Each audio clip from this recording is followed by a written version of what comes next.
Bonjour tout le monde, ici Mario Duquette, spécialiste en financement automobile. J'espère que vous allez bien. On se retrouve ici sur une vidéo pour parler d'un document qui est primordial lorsqu'on parle de financement automobile, de deuxième chance au crédit, quand on a un client qui a fait soit faillite ou proposition consommateur. Ici, comme vous pouvez voir, on va parler du formulaire 79 qui est le bilan faillite ou proposition consommateur non commerciale quand on a une faillite pour un particulier ou une proposition consommateur. Ce document-là, vous allez l'avoir besoin en général lorsque vous avez un client qui a signé faillite tout récemment, c'est-à-dire vous pouvez avoir un client qui vient de sortir du syndic, d'avoir signé tous ses documents, il les a en sa possession et il va vous soit vous les transmettre par courriel ou vous les amener en format papier pour après ça avoir l'autorisation d'avoir un prêt pour un véhicule. Parce que comme on sait, certains créanciers, du moment que la proposition ou la faillite a été signée, votre client pourra avoir du financement à partir de 8,9% d'intérêt.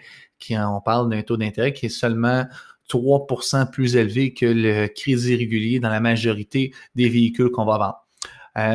Raison pourquoi on va parler aussi du formulaire 79, c'est que dans certaines situations, on va avoir, quand la faillite apparaît sur le bureau de crédit, on va avoir des erreurs de transmission. Certains créanciers vont continuer à reporter des retards après faillite ou vont, après ça, transmettre que le véhicule ou les cartes de crédit ont été remis ou passés aux pertes quelques mois plus tard. Certaines fois, on va pouvoir voir un prêt automobile que le client était déjà sur un R5, que ça va être étalé pendant un autre 9 mois consécutifs.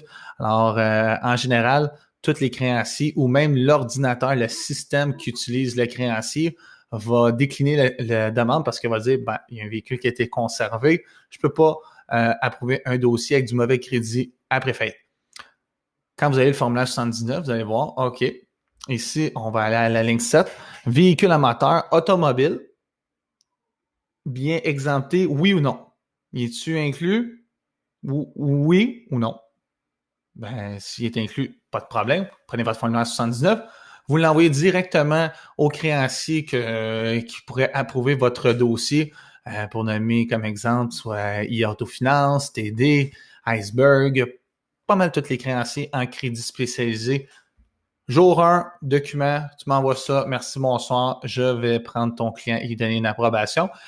En ayant ce document-là, si vous y pensez, vous allez éviter d'envoyer des dossiers en troisième chance au crédit par erreur. Parce qu'on s'entend, ce formulaire-là va vous faire sauver plusieurs dossiers au courant de l'année si vous traitez beaucoup de dossiers de faillite et de propositions consommateurs. Alors, si vous avez des questions, vous pouvez m'écrire sur mes réseaux sociaux, que ce soit LinkedIn, Facebook, Twitter, m'écrire par courriel. Ça me fait un plaisir de répondre à toutes vos questions. Vous pouvez même m'appeler sur mon cellulaire 514-715-5658, 514-715-5658. Et si vous voulez avoir le formulaire 79, à quoi qu'il ressemble, mettons que vous voulez montrer à votre client, « Hey, j'ai besoin de ce formulaire-là ». Vous avez juste à taper formulaire 79 actif-passif sur Google. C'est la première chose qui va sortir, c'est le document qu'on a ici. Alors, comme je vous dis, si vous avez un client pas sûr de qu'est-ce que c'est, allez sur Google, print PDF, envoyez-le, c'est celle-là que j'ai besoin. Vous dites, il n'y a aucune manière que la personne ne le trouve pas. Il n'y a pas un document qui est différent à celle-là. Alors, ce dossier-là, Flock, on l'envoie. Merci, bonsoir. Belle approbation en crédit spécialisé. Et on peut continuer à rétablir le crédit du client et bâtir une relation avec le client. Ça va passer une excellente journée et si vous avez des questions, n'hésitez pas.